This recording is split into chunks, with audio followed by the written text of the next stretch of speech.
On episode 646 of the 40 Plus Fitness Podcast, we meet Brad Williams, host of the Over 40 Fitness Hacks podcast, and discuss using time under tension and progressive overload.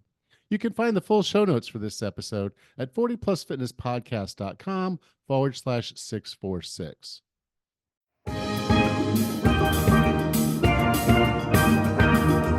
Have you decided you're ready to make a change? To reclaim your health and fitness? The 40 Plus Fitness Podcast is here for you. Each week, we dive deep into health and fitness topics that affect those of us over 40. I'm Coach Allen. I'm an NASM certified personal trainer with specializations in corrective exercise, behavior change, performance enhancement, and fitness nutrition. A Precision Nutrition Level 1 coach, a FAI certified functional age-link specialist, and an OTA Level 2 online trainer. Each week, I'm joined by our co-host, Coach Rachel. She is an NASM certified personal trainer and a RRCA Level 1 run coach. Let us be your coaches as you find your way on your health and fitness journey. All right, let's go.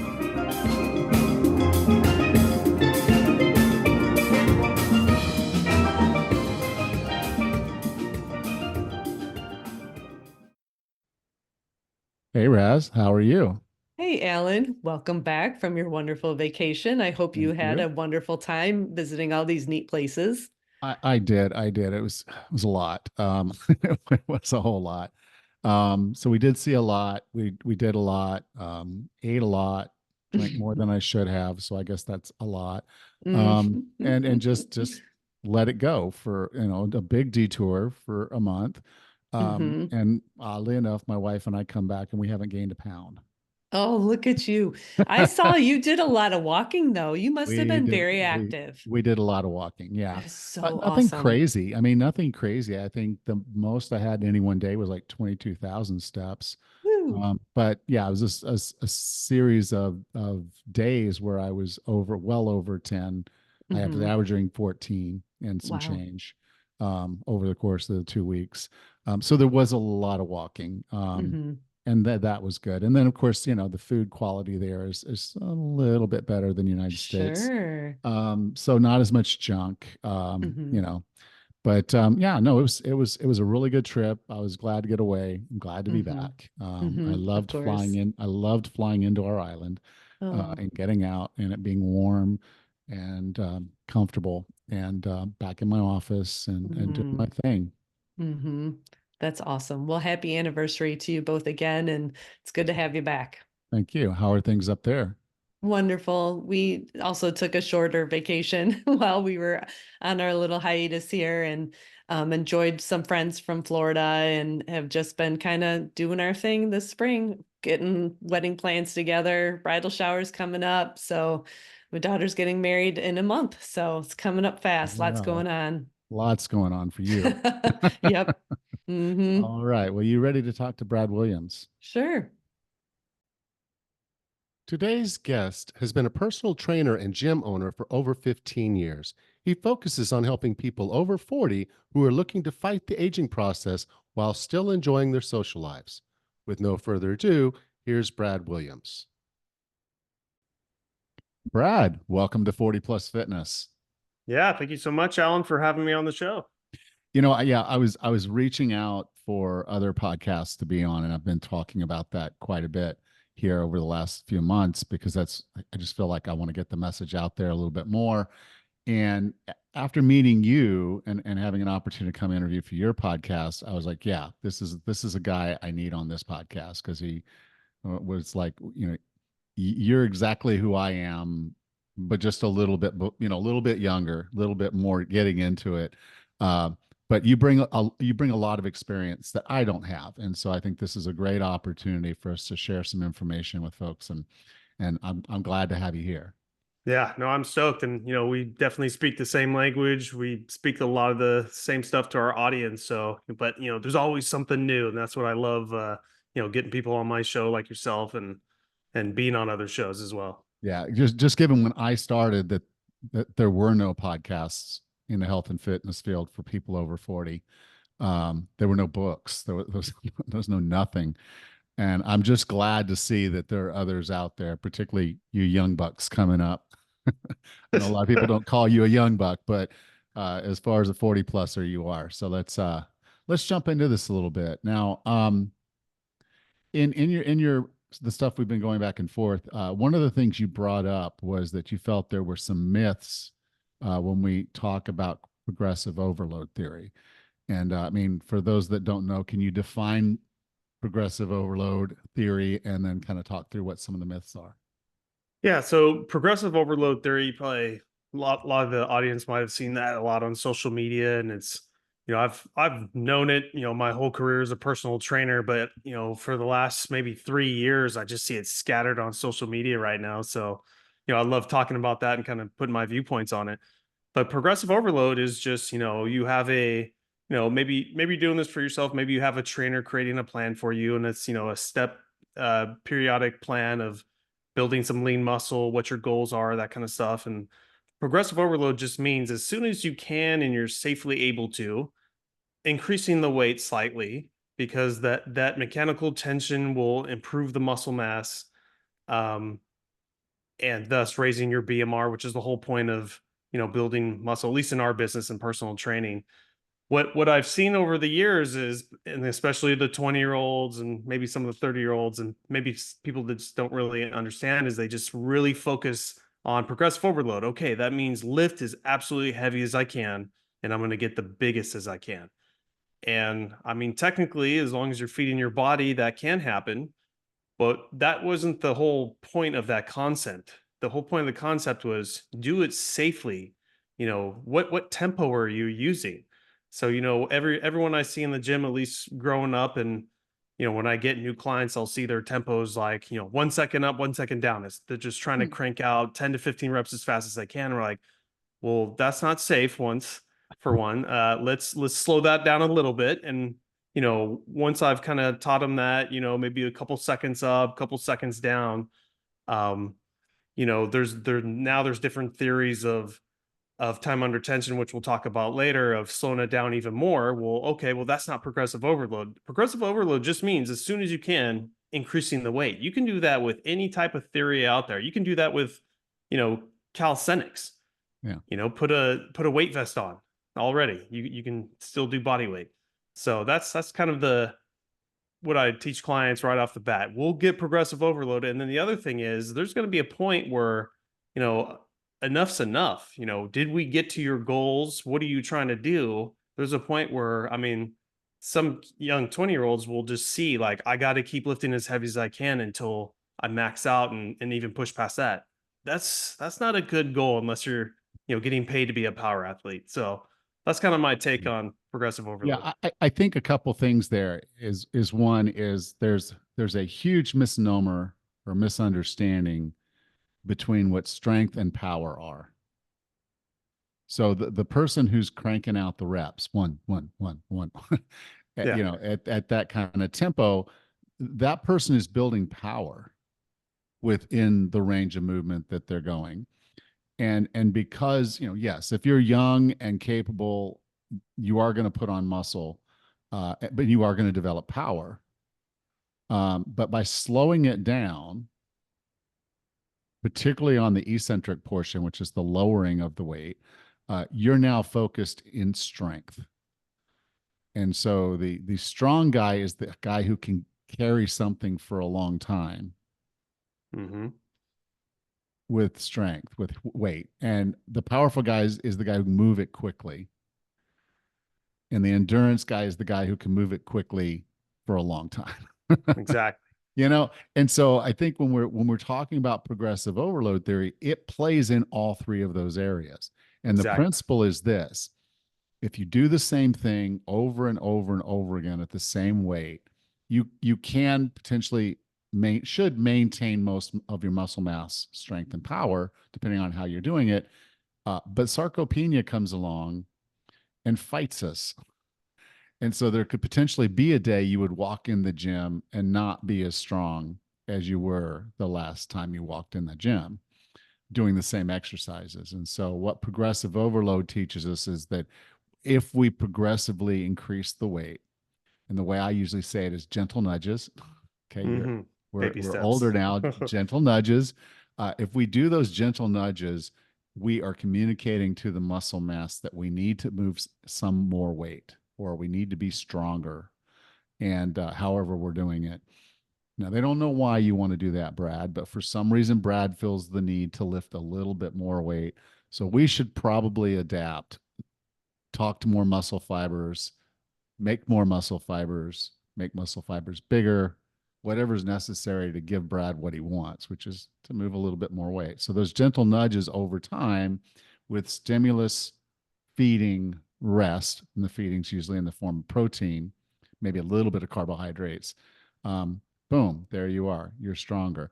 And you brought this up in your, and we're going to talk about time under tension.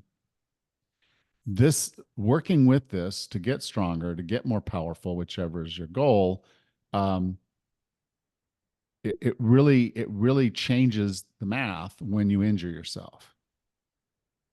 And so, yeah, I was trying to press it was seated overhead press with dumbbells, and my goal was to get really strong before I went onto a Spartan.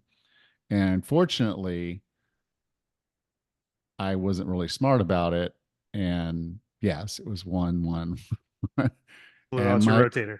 Well, I lost the rotator cuff, tore it right off the bone. And so that's one of the reasons why taking some time to understand the theory behind all of this and why we're doing what we're doing. So, yes, it's wonderful to walk in and just have a coach just say, okay, we're going to do this today. We're going to do that today. But asking the question, why, Exactly.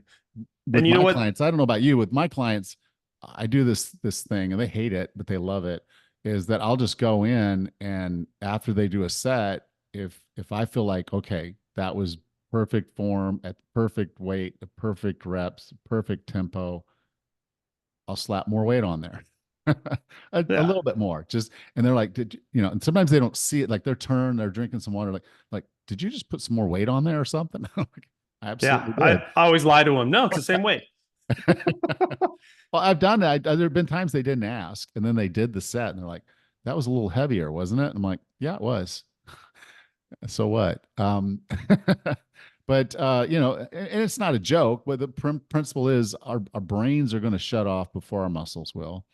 And so, if we tell ourselves we can't do 5 more pounds, then we won't do 5 more pounds. But if you convince yourself that if I can do this set, so maybe we're doing sets of 8. I can do this set of 8 with perfect form with this weight. I should probably add a little bit more weight on the next set just to make sure I'm overloading that muscle, giving it the stimulus it needs to grow. Exactly. And what I've noticed, finally hitting the 40 threshold and also having some older clients is, getting that progressive overload and looking into the future of getting, older and older. Sarcopenia is going to happen whether you want it or not. We're just doing the most effective way, holding on as long as we can. Not only that, but our bodies aren't digesting protein in our food as well as it did in our 20s. We got to get smarter with the quality food we have. So that's where, that whole theory is, slowing it down, doing things more quality, and where I move into that time under tension method that we'll discuss. And, we already know, okay, we're getting to this age where this is kind of maxed out with military press. I can no longer do more than 65 pounds, at a nice tempo to get the 8 or 10 reps you're looking for. And, maintain as long as you can. But that's why I've adopted other theories to give your body basically a little break, before it breaks. Yeah. And I can just say at our age, any age after 40, breaking yourself cannot takes happen. So much longer to recover and you lose so much ground as a result of it. So I'm totally there with you. So let's talk about time under tension. What is time under tension and why is it valuable? Yeah, so time under tension is basically how long is the duration of your exercise, such as doing a military press. For the traditional way of people thinking about it, they grab some weights, they knock out 10 reps. Maybe they're doing a second on the concentric, the pressing up, 2 seconds down on the eccentrics. That's kind of the typical tempo I see most people doing.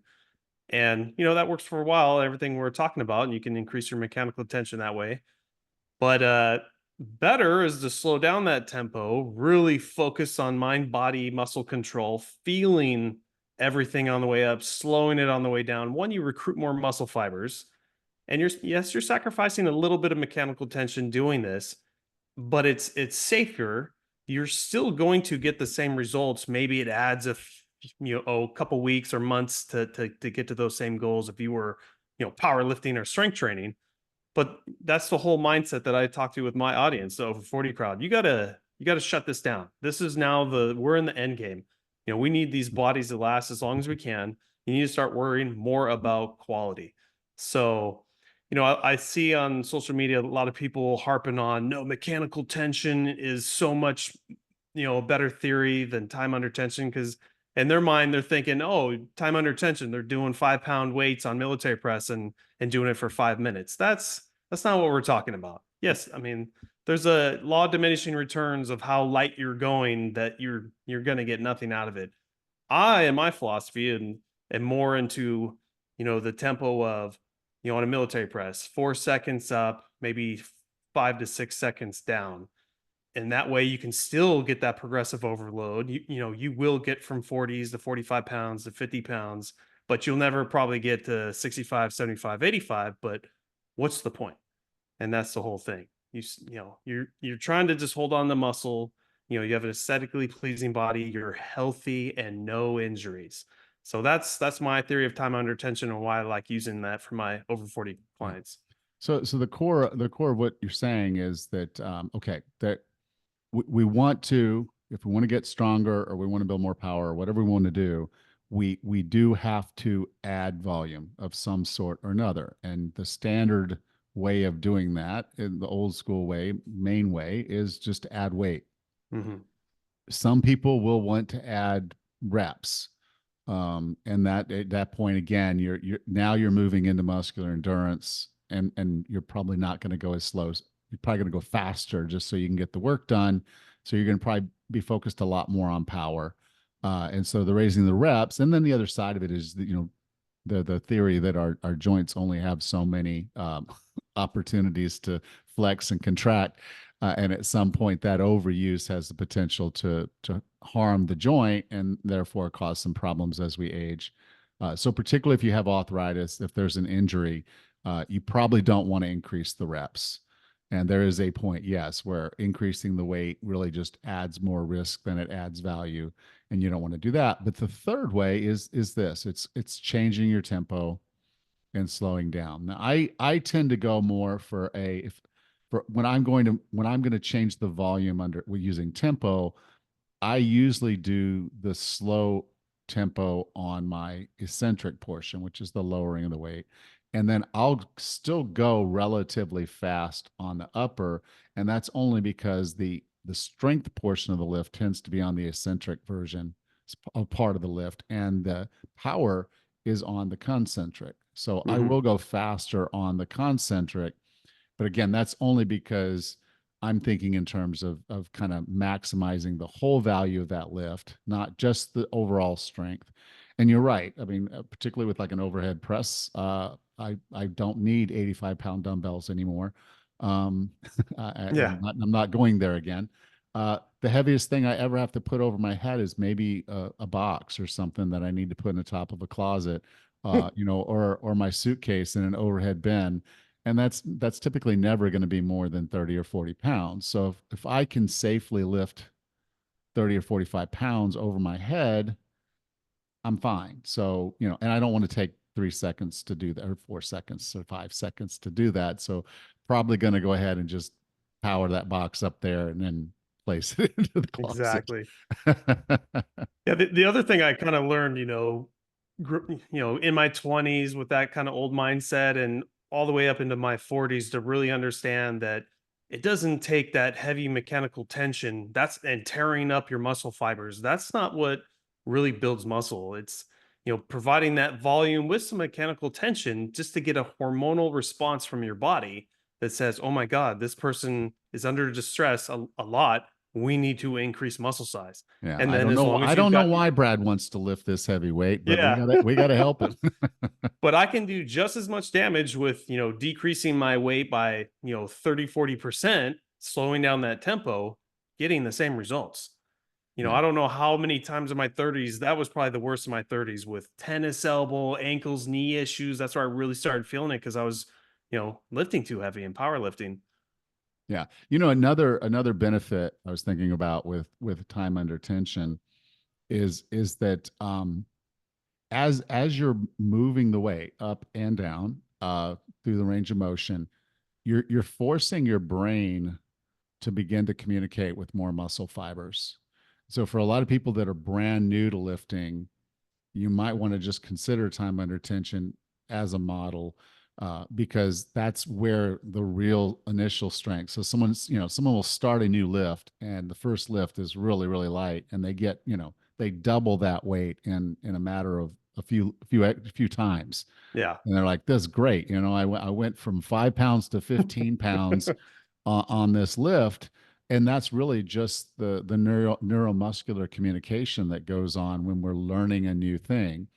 Once you get past a certain point, though, then yes, now we are actually causing chemical change to the muscle with hormones and with just the signaling that you gotta make those muscle fibers bigger. You got to make more muscle fibers, and so time under tension is a very good way to teach your body how to do a movement because it's going to be safer, and you engage more muscle fibers doing it, which is very beneficial, Yeah. also for prevention of injury. Yeah. The funniest example I was just thinking while you're saying that is clients who are working out kind of for the first time, they go on the bench and they're doing a chest press with dumbbells. And that's exactly why I start them with 5 pounds or 8 pounds when they probably have the strength to do 15 or more. But it's because they don't have that neuromuscular connection, especially not having a bar. Yeah. Their arms are I, wobbling all I, over the I, yeah, place. I can't put 20 pounds on them I so want to film new trainees when they do that. And I might start doing that because, just to you know, show them. Yeah. well, they'll see the weight, and they'll be like, the first time is 5 pounds, and you're absolutely right. I have a set of 3 pounders if I need them, for some clients, and they'll see it's like they're out here or they're all over the place, and then just to show them, like 2 months later they're bench pressing 20s And beautiful. and under control. Yeah, completely under control. I don't have to have my hands near their wrists so they don't bop themselves in the face. Totally under control. So I might pick that up if I get another in-person client. Just say, okay, I want to teach you how well you're learning to lift. It's not just the strength; it's the control. Yeah, I used to do that with core exercises, film people just starting out because I couldn't even do one sit up. And then months later, show them the film because they're kind of, they're not happy with their progress, yet they're repping 15 sit ups. I'm like, you couldn't even do one. Look, here's the video. Yeah, But yeah. yeah, having stuff like that is great. Well, good, good. Okay, now the final thing I want to get into, and this is important, just the statistics of the people that fall over a certain age and the injuries that they incur. If you're doing the lifting, the resistance training, you're building muscle mass or holding on to muscle mass, which is going to be protective. You're building bone density, which is going to be protective. But invariably, as we get older, we change our gait, we change other things, and balance becomes a problem. So, why is it important for us to train balance, and what are some things we can do to make that happen? Yeah, exactly. Well, I don't know how many people in your audience have ever gone to like a chiropractor or one of those places where they can put you on two different scales and you see one side is, 5, 8 pounds heavier. No one is perfectly even. So that's not just, working out one side versus the other. That's your gait, that's balance issues as well. So that's definitely something even from, when I first started personal training, that was always part of my routine, core, warm up, balance, and then we kind of go into the workouts.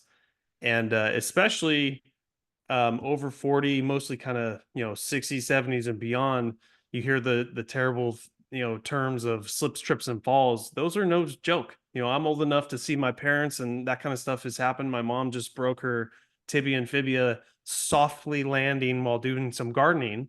One, there's a bone density issue there, but two, she shouldn't, there's no way she should have fallen, from the angle she was at. So that is definitely a concern. And weight training overall helps with stability, I'd say, but you need to have a program where you're kind of getting off center, you're on balance discs, and then you can kind of progress to balance in motion, which is what a lot of athletes do. But that's not to say that the over 40 crowd can't do it either. We just don't need to be holding a 30-pound med ball while we're doing it. Yeah. You know, I there's something about Bocus. I don't know. There's gremlins or something, but it just seems like people will come here and they fall. There's just falling is just it's a state of life here. And yes, absolutely. Training balance will keep that from happening. Knowing how to fall Yeah. is another thing, So, like I was, okay, silly, but I bought this condo, and basically it was just a place to park some money for a while we were doing renovations on Lula's, and then I would be able to sell the condo and do something else with that money. I just knew that the market was just going to blow up for that place, and it did. I did well, but when I first bought it, I went there. I'm literally walking in to see the place, and I'm going to walk down the stairs, and I'd taken my shoes off because they were a little muddy. I put them back on, and as soon as I hit the stair, which was, it was just slick, I just whoop, and I went down the stairs. Bup, bup, bup, bup, bup. Oh, Now, it's 50 at the time. I guess I was probably 55 years old, and I'm thinking to myself as I'm walking away from that, relatively unscathed, other than embarrassed because the realtor and the woman who manages the complex was just watched me just fall down a flight of stairs. Um, Other than being embarrassed, I was like, I'm just so thankful that I've done the resistance training I do, because nothing broke. So except my, again, I'm embarrassed, but yeah. I fell on the stairs. And so that's one side of it. And then the other side is just being aware of your space. And so I'm going back to that apartment, and I have a box in my hand. And my wife had actually just told me, be careful coming down the stairs. Slipped again, Oh, landed. This time I landed a lot harder, straight down, and landed on my arm. And my wife said, "You broke your arm," and I said, "You see," because it was then blood everywhere. I said, "So I broke it. You see the bone?" She says, "Yeah, it's sticking out." I'm like, "Oh, okay." oh Um, no. Now we had to go to the emergency room. Unfortunately, our emergency room here is skeleton crew, so there was no X-ray tech there. But they cleaned it up, soft casted it. They believed it was broke. They told me to come back the next day to get the X-ray. I go back in there, get the X-ray. It's not broke. And again, I just credit that. So, it was bruised, bone bruised for sure, but it wasn't broke. And I just tell people, it's like, okay, you need to do the balance training so you don't fall, but you need to do the resistance training for when you do. So you can take the fall. Yeah. Yeah. And that's what, and you just have to be aware of your environment. And one of the things that happens, and one of the main reasons that we fall is that, and you've noticed this probably yourself, if you've been in a cold environment where it gets icy and you go to walk out on the ice, it's icy, we automatically naturally change our gait, and we make our gait smaller. And that actually makes it more likely that we're going to fall. And it makes it more likely we're going to fall to the side, which is Being too timid. Yep. yeah. And so it really is this thing of training your body to operate the way it did when it was younger, which is a nice, normal, standard gait, awareness of your surroundings. So you're not looking at your phone or doing other things. Because again, this is just one of those areas where you can't afford an injury if it takes you away from training, because that's ground never remade. Exactly. And going back to what you said about also knowing how to fall, that takes you back to my story and one of my worst injuries I've ever had. And that was 6 years ago. And I pride myself on my balance. I balance train. It's always been part of my program. And I'd catch myself and one day moving stuff out of one gym to another. I'm the gym owner, so I'm the accountant, the cleaner, the marketing guy, and I also am the mover, which is a terrible idea to run a business that way. But just going into one of my gyms, opening the shed, going in to just pick a few different items, put it in my truck. In the front of where that shed door opens, we have little carabiners stuck in the ground, and we attach battle ropes to it. And when the shed doors open and we're not using those ropes, we put orange cones on there. That's a OSHA safety hazard. Well, going in just for a couple things, I looked at them and I was like, well, I'm just picking up 3 items. I don't need to put these there. Went in, started talking to some people, grabbed my item, immediately forgot they existed. Started walking to the truck, tripped with my right foot, lunged out with a 40-pound A-frame rack, caught myself, and blew out my L5S1 and right there, right then and there. And I can talk for ages on the horror that went on for the next 3 years with that injury. And that's kind of where I started feeling my age and focusing more on time under tension. But the proper way would have been to let go of that item or just fail with it. So not to say that you shouldn't do balance training, but one, know your surroundings. That was a Yeah. painful lesson to learn, but it's okay, if you know how to fall in the right way as well. Yeah. And then the final bit, when you do injure yourself, do the rehab.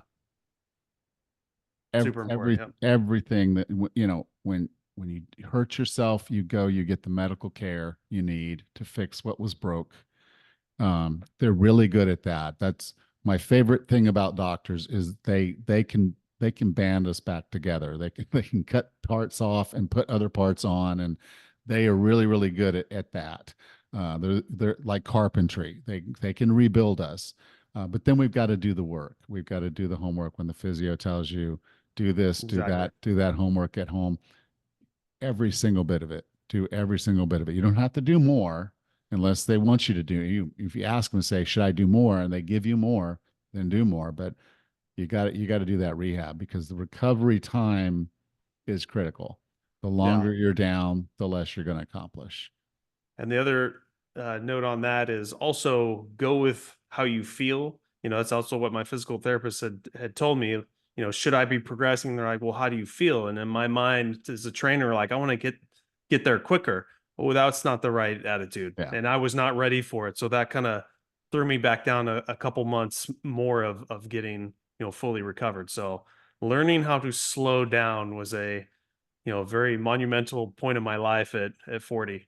Yeah.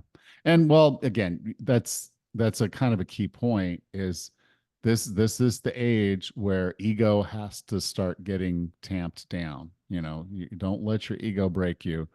Um, I've done that so many times because I'm just driven to want to do more, to lift more, to move more, to do things more. And so I put my body through a few things it shouldn't have been put through, because of ego. And that's just another thing. As we get older, we've got to get the wisdom, and the wisdom Exactly. says the ego is wrong, the wisdom is right. Okay. Yeah. Well, Brett, I asked this question of all of my guests, and I'm kind of popping this on you because I didn't tell you this before we got on the call. So I'll give you a minute if you need it. So take time if you need to. But I define wellness as being the healthiest, fittest, and happiest you can be. What are 3 strategies or tactics to get and stay well? Yeah. So I think strategies that I've adopted being over 40 is not just focusing on one thing. That part of our lives are over where, I just want to be a runner, or I just want to be the best dieter. I want to lift the heaviest. That's over. Everything has to be in what I call buckets. So, I've got a bucket for diet. I've got a bucket for movement, and movement is not just lifting weights. It's, walking, playing sports that you like. And that's part of the happiness factor as well. Um, Stress. I've seen with my clients, and now I've hit those parts of my life where not only physical stress, chronic pain, but also emotional stress, and what the hormone levels can do to your results. It's crazy. And then sleep. I'm sure you talk about sleep all the time on your show. That is huge.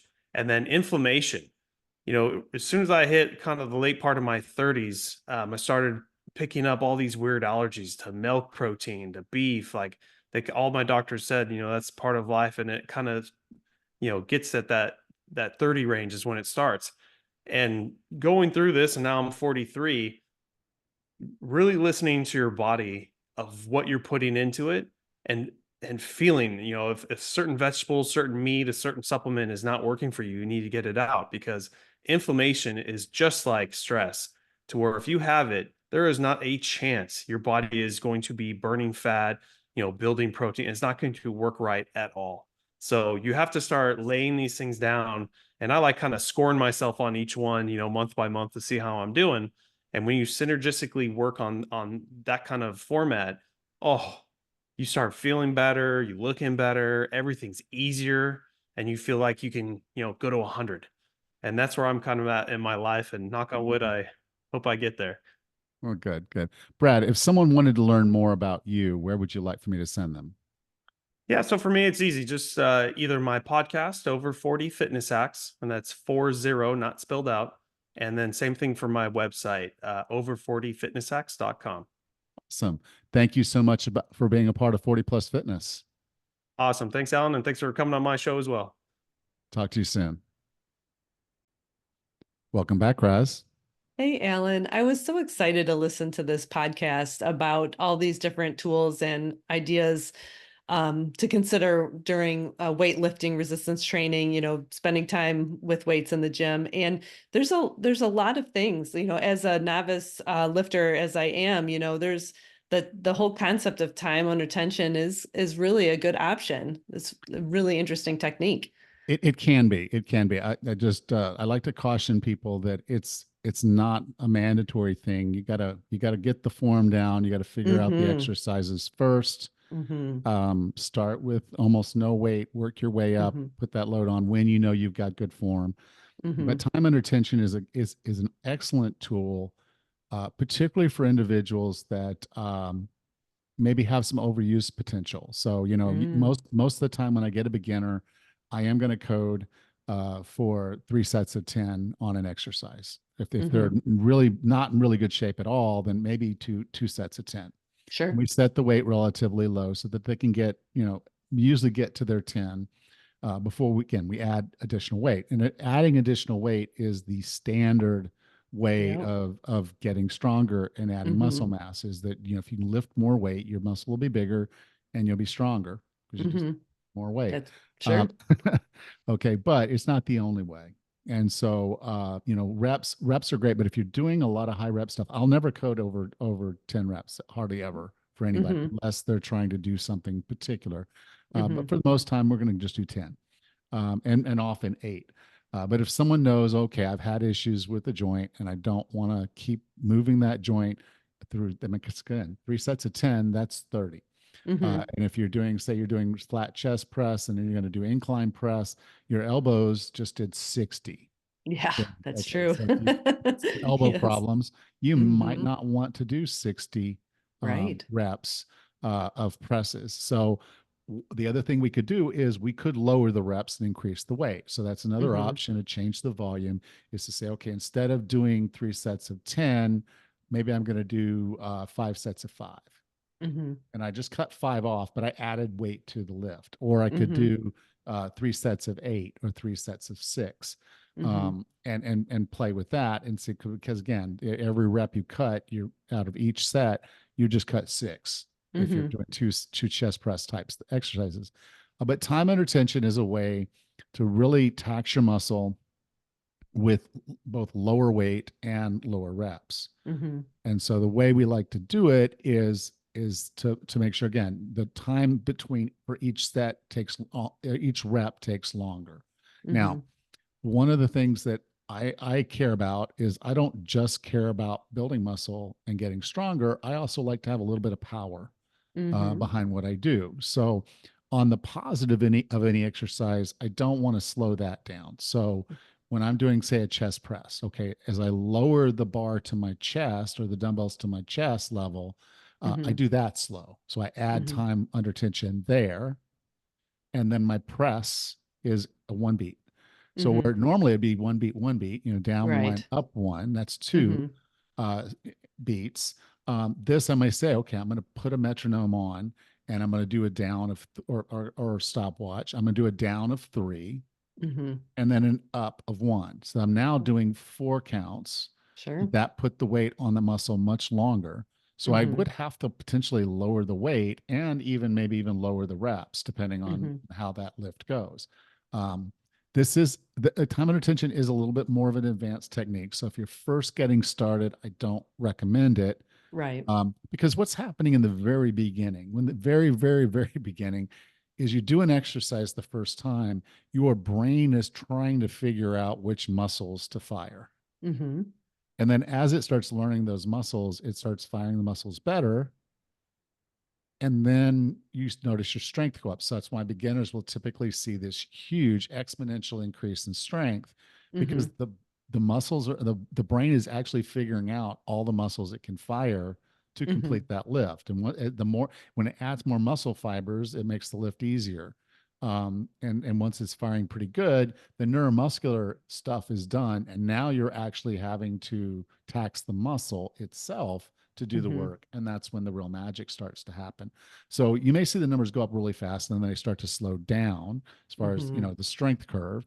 You started with 10 pounds and then you were at 15. That's a Mm-hmm. 50% increase. And then you're at Mm-hmm. 20. Okay, well, that's a 33% increase. And then you're starting to see how the weights get harder. It's now you're struggling with 35s. Mm-hmm.